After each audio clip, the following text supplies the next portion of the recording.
Assalamualaikum warahmatullahi wabarakatuh. Semangat pagi teman-teman ya. Ya, kita dari Panglima Tim ya, edukasi tentang sistem yang ada di Black Caviar teman-teman ya. Walaupun slide ini, PDF ini sudah dikirimkan ke teman-teman para leader di seluruh Indonesia ya, yang memang terkoordinasi dengan Panglima Tim. Mudah-mudahan ini membantu teman-teman dalam penyampaian di lapangan ya.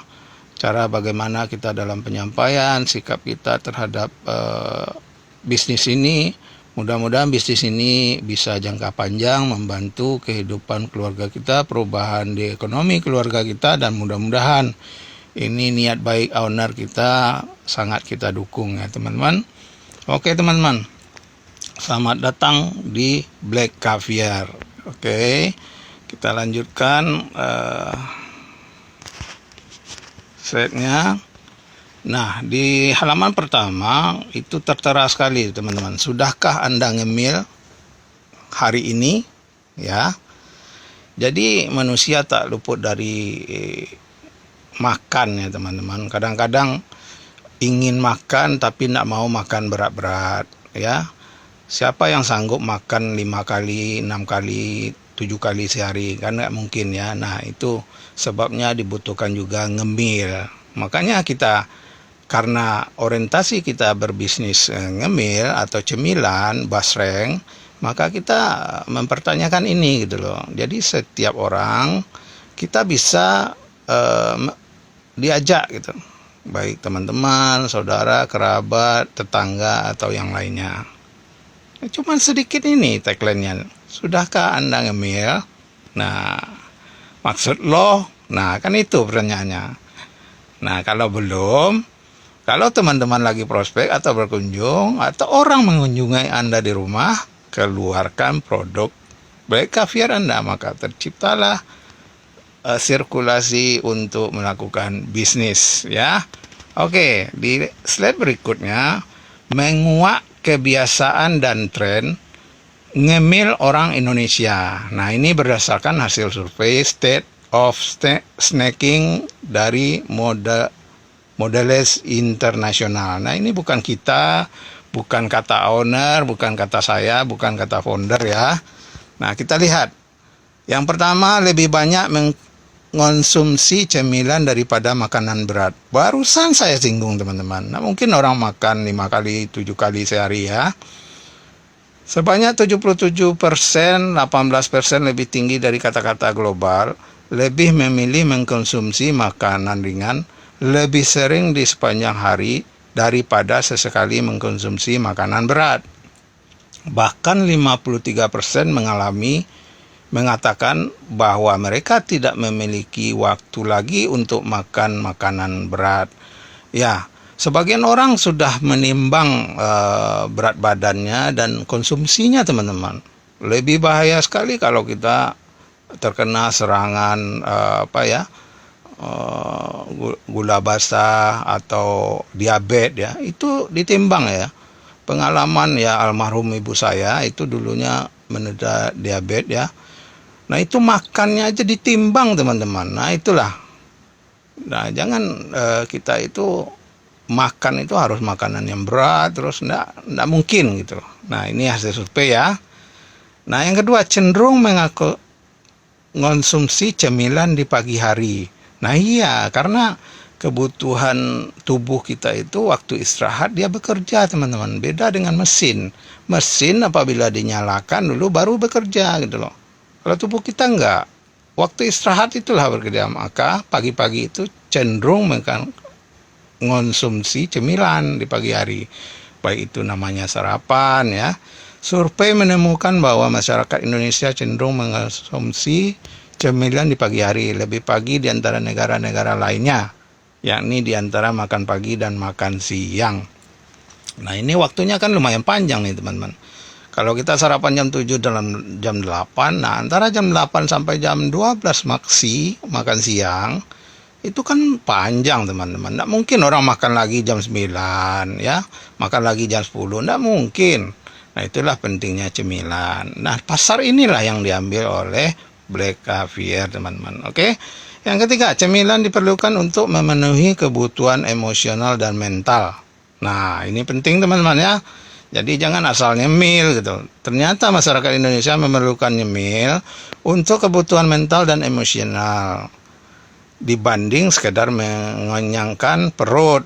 Ya, 93% mengatakan bahwa ngemil dilakukan untuk meningkatkan suasana hati. 91% untuk menemukan momen tenang dan me time dengan diri sendiri dan memberikan rasa nyaman.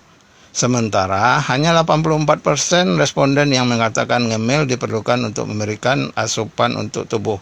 Nah, artinya apa, teman-teman? Orang hobi ya, cemilan itu dilakukan untuk mengibaratkan suasana hati. Jangan sebaliknya, suasana hati gundah kita galau, stres, ngemil, mau 5 pack sampai 1 kardus habis. Nah, itu bahaya juga, teman-teman ya. Tapi rata-rata nyemil itu menggambarkan kita bahagia gitu loh. Nah, kita tenang sambil mikir dikit, sambil ngopi ya, sambil nelponan, ngemil gitu. Nah, itu menggambarkan suasana hati ya. Sedikit yang menemukan momen tenang ini memberikan rasa nyaman gitu loh ya. Nah, yang keempat, ngemil untuk meningkatkan kebersamaan. Yang menarik, 23% lebih tinggi dari rata-rata global. 86% responden mengatakan bahwa mereka menggunakan momen ngemil untuk menciptakan kebersamaan dengan orang lain. Nah, ini artinya apa, teman-teman? Ini artinya berkaitan dengan network yang kita bina gitu loh, yang kita jalankan. Artinya apa?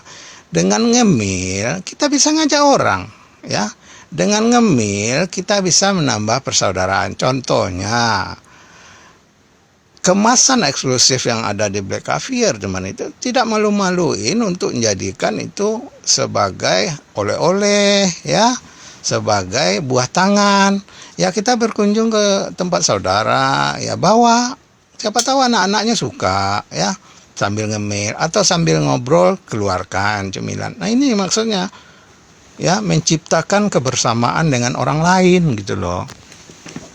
Nah, sambil ngemil juga artinya baik orang datang maupun kita berkunjung ya, menambah persaudaraan. Nah, itulah ngemil di kalangan orang Indonesia itu menurut survei dari Mondelez Internasional ya, teman-teman. Ya, kebanyakan kita memang suka tidak suka, kita tidak bisa pungkiri di masyarakat kita ya, ngemil juga kebutuhan ya, bukan lagi kebutuhan pokok ya, tapi mendampingi ya, kan makanan, teman-teman ya. Nah, ada di slide yang berikutnya. Nah, yang sehat ngemil itu dari pandang kesehatan ya. Ngemil yang sehat, namun ngemil juga bisa menjadi bagian daripada pola makan sehat jika dilakukan dengan memilih cemilan yang tepat. Nah, artinya bisa juga untuk kesehatan, teman-teman. Jadi ada beberapa pertanyaan dari teman-teman juga, apakah ada kandungan nutrisi atau segala macamnya nantinya untuk nyuruh nyemil Black Caviar ini ya. Nah, kita bisa bahas ini dengan melihat pedoman ini, teman-teman. Cemilan sehat yang bernutrisi tinggi dan rendah kalori dapat membantu mempertahankan energi sepanjang hari dan mencegah makanan berlebihan. Beberapa contoh cemilan sehat adalah ikan, buah-buahan, kacang-kacangan, dan dark coklat dan yogurt. Ya, kita bisa lihat detailnya, memberikan dorongan energi jika beberapa jam berlalu di antara waktu dan makan, kadar glukosa darah turun. Nah, itu, teman-teman, seperti yang saya sampaikan tadi, antara makan sarapan pagi dengan siang itu ada beberapa jam ya. Disinilah butuhnya cemilan, karena kadar glukosa darah kita turun, teman-teman ya, tidak ada produksi dari lambung ya, dan membantu ngekang nafsu makan kamu untuk mencegah makanan berlebihan pada waktu makan berikutnya. Nah, Ini boleh dibilang dengan cemilan bisa juga untuk mengurangi selera makanan yang berlebihan. Kadang kita nambahnya mau 3 kali gitu kan. Tapi dengan adanya cemilan ini juga bisa mengurangi porsi kita itu gitu loh. Makan tetap makan gitu loh. Nah, yang tiga, memberikan nutrisi ekstra. Ya, ini terjadi pada kamu berhasil memilih cemilan tertentu seperti ikan, buah segar, dan kacang-kacangan. Nah, ini termasuk teman-teman. Basreng kita ini kan terdiri dari ikan, ya, karbohidrat juga ada dari tepungnya ya. Nah, ini membantu mengenyangkan juga ya, nutrisi, karena glukosa dalam darah kita itu turun di antara makanan berat. Ya, tidak mungkin kita makanan berat terus kan. Nah, dapat membantu menjaga kecukupan gizi jika seseorang memiliki nafsu makan yang buruk tetapi tidak dapat makan makanan lengkap seperti karena kondisi penyakit tertentu. Nah, ini teman-teman ya.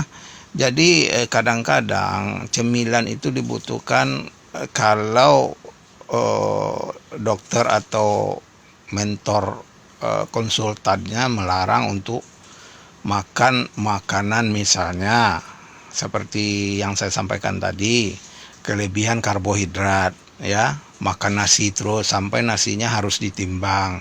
Nah, pengganti itu apa? Bisa dari jagung ya, bisa dari tepung ya, bisa dari gandum atau bisa dari sagu ya, seperti orang Papua. Nah, kalau ada cemilan-cemilan seperti itu atau buah teman-teman ya, buah yang mengandung karbohidrat, pengganti nasi gitu loh. Nah, itulah dari segi kesehatan cemilan itu teman-teman sangat juga dibutuhkan ya. Nah, kita lanjutkan slide berikutnya teman-teman. Ada 3 sistem pemasaran.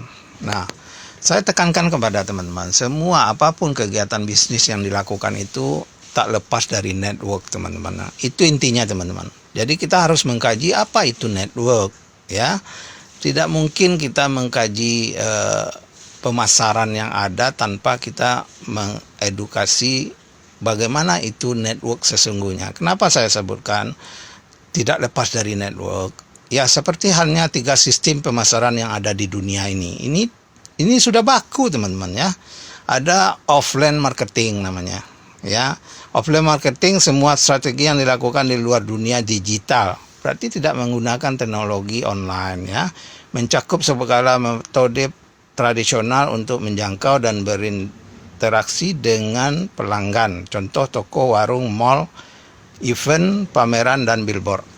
Nah, ini secara garis kasat mata memang seperti ini.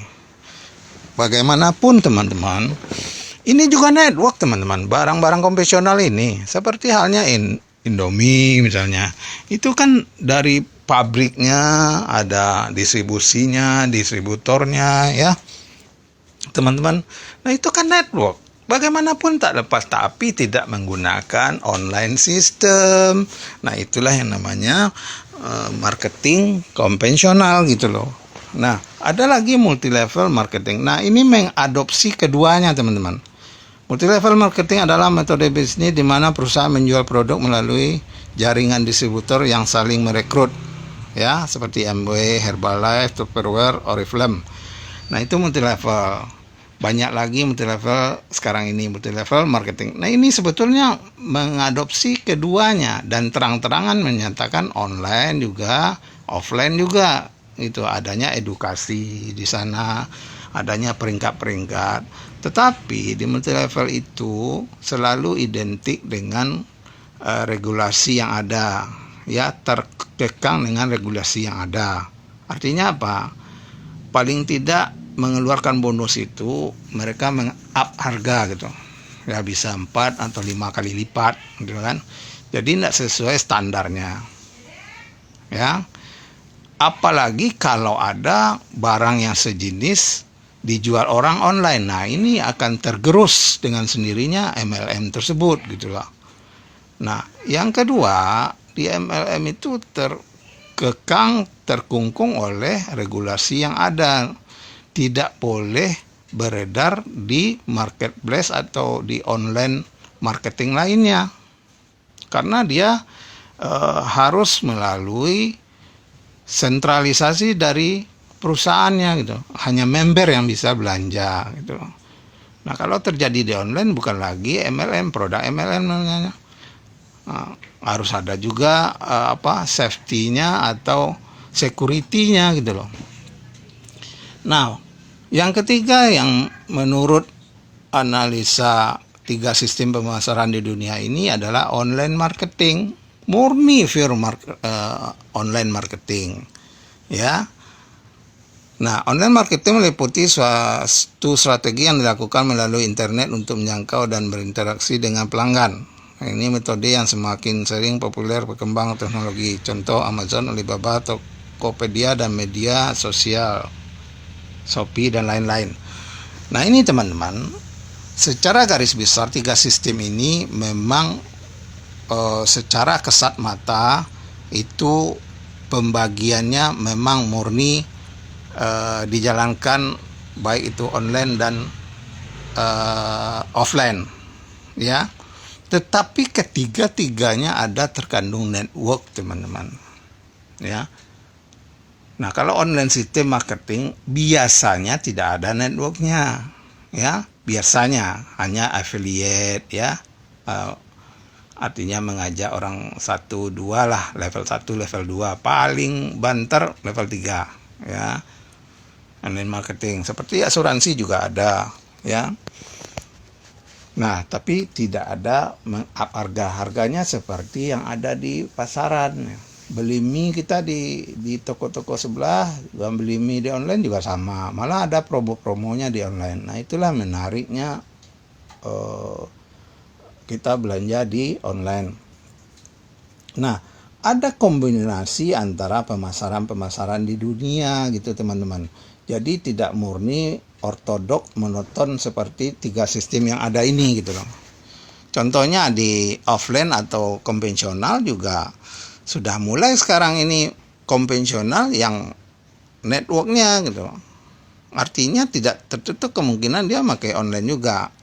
Seperti franchise, teman-teman. Ya, dia konvensional juga, ya.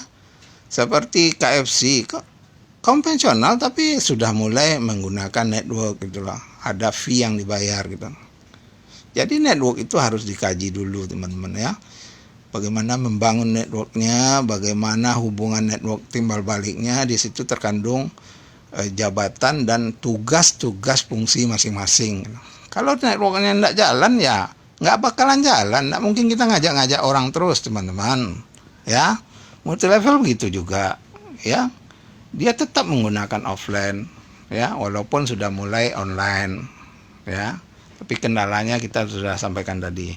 Nah, online marketing juga iya, teman-teman. Kalau bernuansa network, kita juga harus adakan pembinaan, ya, pembinaan terarah. Kalau tidak ada duplikasi. Walaupun itu 5 level, 10 level, 20 level gitu loh.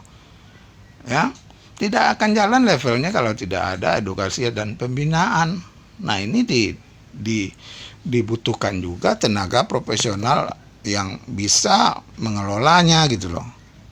Kalau hanya sistem online marketing ini diharapkan, berapa banyak orang bisa online?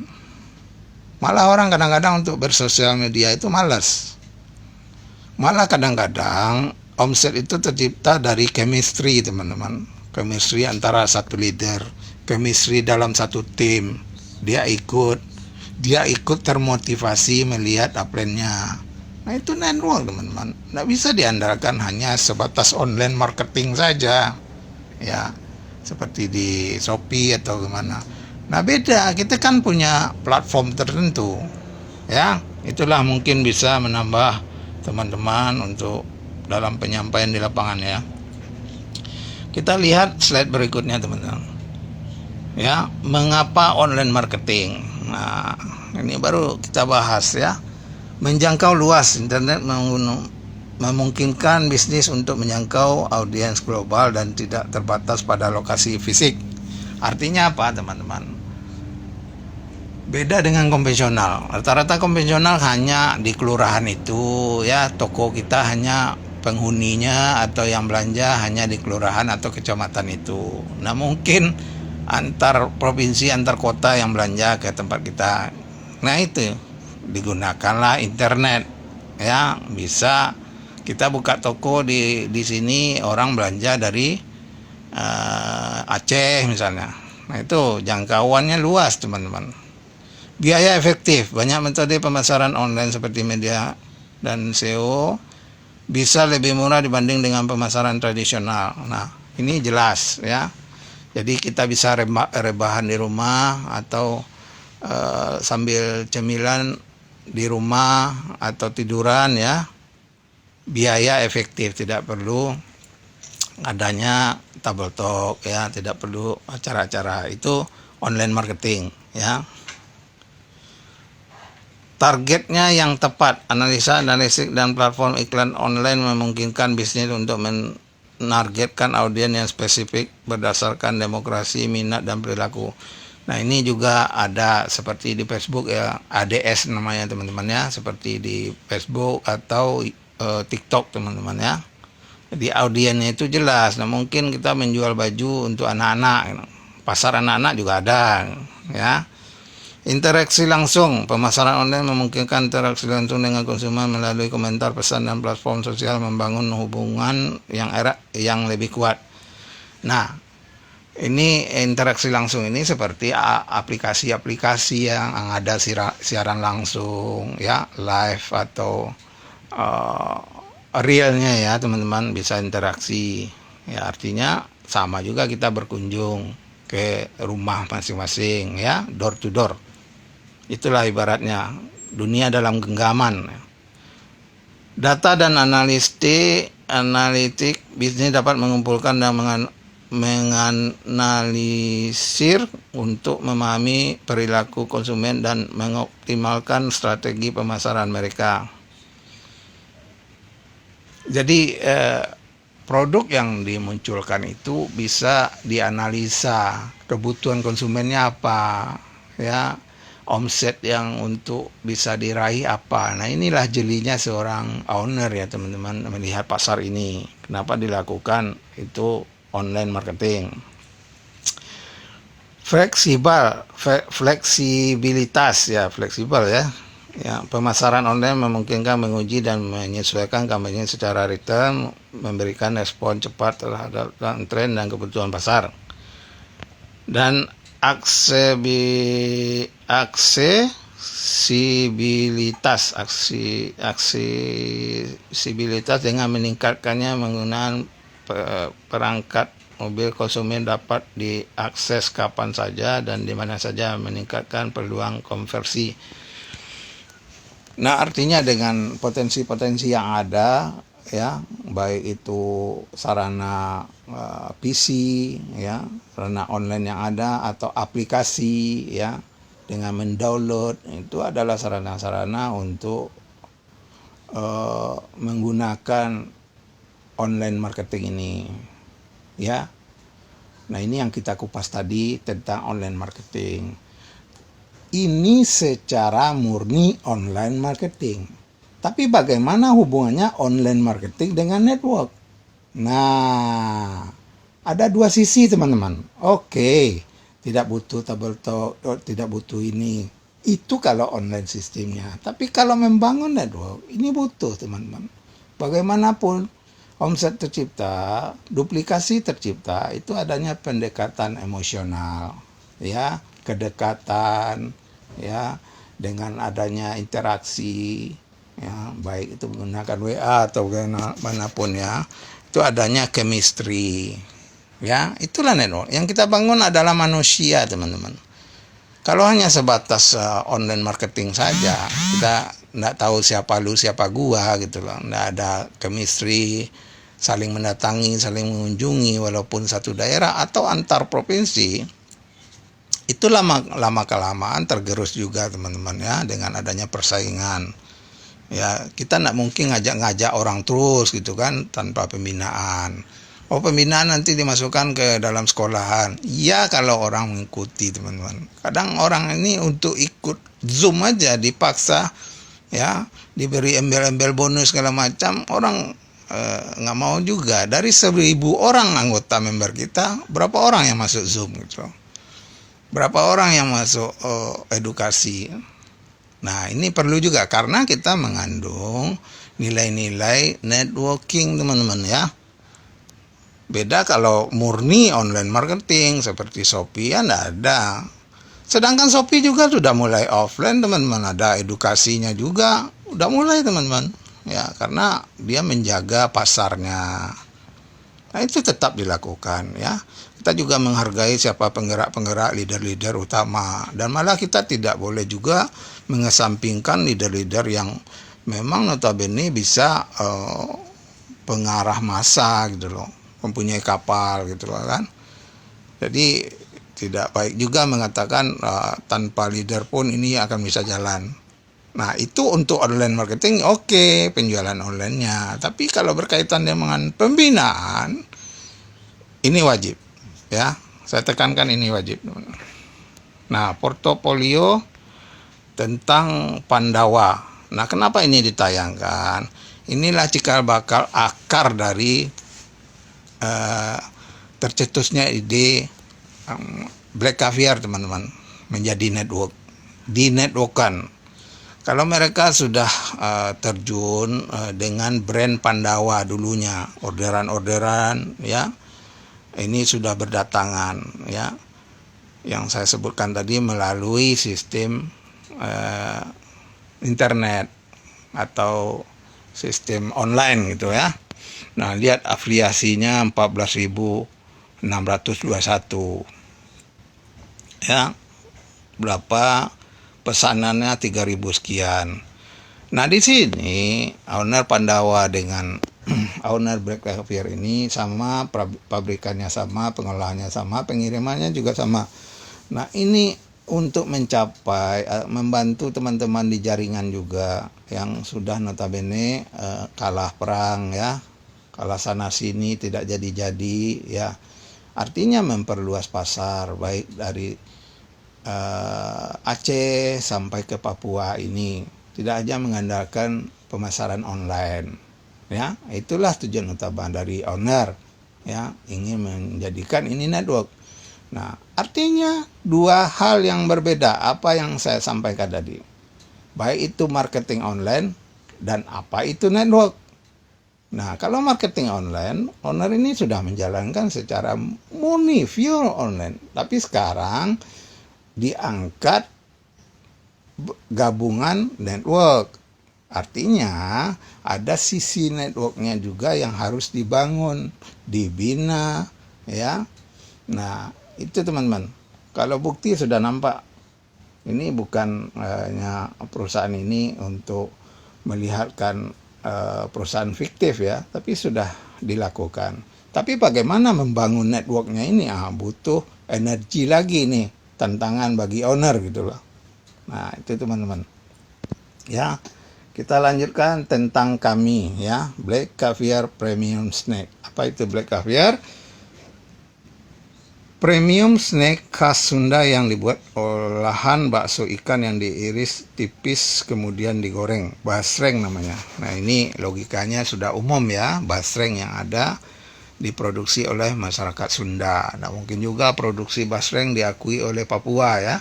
Diakui oleh Aceh atau diakui oleh orang Padang. Orang Padang taunya rendang ya. Nah, ini sudah bisa diakui oleh orang Sunda, teman-teman ya. Nah, komposisinya tepung tapioka, bakso, penyedap rasa, rempah, minyak nabati, cabai dan daun jeruk. Nah, artinya apa, teman-teman? Di sini juga komposisinya juga mengandung nutrisi, teman-teman. Ya, rempah-rempah kita tahu untuk kebugaran tubuh juga iya ya, teman-teman ya. Untuk meriang ya. Tepung tapioka mengandung karbohidrat ya. Jelas-jelas mengandung karbohidrat, teman-teman. Malah orang bisa pengganti beras itu dari singkong ya, itulah tapioka. Dan bakso di sini menurut owner itu harga premium itu 1:4. Jadi menggunakan fish ya, teman-teman, ikan. Jadi kita tahu ikan itu fungsinya apa? ya. Itu bukan rahasia umum lagi, fungsi ikan untuk nutrisi kita gitu loh. Ya, banyak terkandung vitamin-vitamin yang ada di ikan ya. Nah, penyedap itu bisalah untuk supaya mengenakkan ya. Ya, tentang kami black caviar. Ya, mengapa memilih black caviar, teman-teman? Ya. Mengandung protein karena terbuat dari ikan sebagai bahan utamanya. Nah, selain dari tapioka tadi, teman-teman ya. Rendah kalori, bakso ikan bisa jadi pilihan makanan bagi mereka yang ingin menurunkan berat badan. Nah, ini teman-teman, ya, fungsi kesehatannya ya.